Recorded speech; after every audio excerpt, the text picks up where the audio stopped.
First at 10 o'clock, help could be on the way for some folks who live at a Tulsa apartment complex who say they've been living in terrible conditions. Thanks for joining us tonight. I'm Lori Fulbright. And I'm Craig Day. The tenants at the crossing at Southern Hills say they haven't had hot water for weeks. A law firm representing the property's lender has filed an emergency hearing to take over the property. News on 6's Lex Rodriguez is live with what this means for people living there. Lex?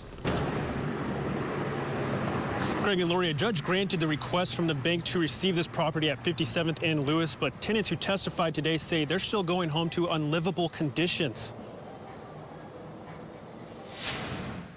More than 2 months have passed since residents of Crossing at Southern Hills were able to access hot water. But London Square Holdings, the owner of Crossing at Southern Hills, is in a bit of hot water itself. In the courtroom today, a testimony from the property's lender, Corvest Finance, says the Holdings Group is in default on its loan and owes more than $18 million. Chelsea Flowers shared her concerns about the property with us last month, and shortly after airing her story, she says the apartment's management left her an eviction notice on her door. No explanation. I did call. I left a message asking if they could let me know what this is about and why, and no answer. She was fed up with living without hot water and having to dodge cockroaches crawling all over.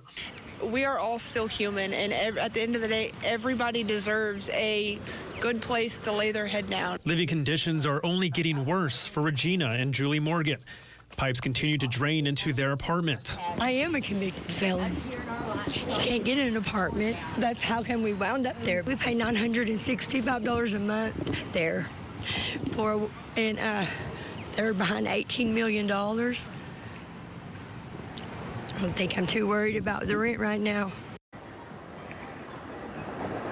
The apartment's attorney made several objections during the hearing today because she says they weren't fully prepared since the receivership was granted. The lender's attorney says restoration will begin soon. Live in Tulsa, Lex Rodriguez, Oklahoma's Own, News on 6.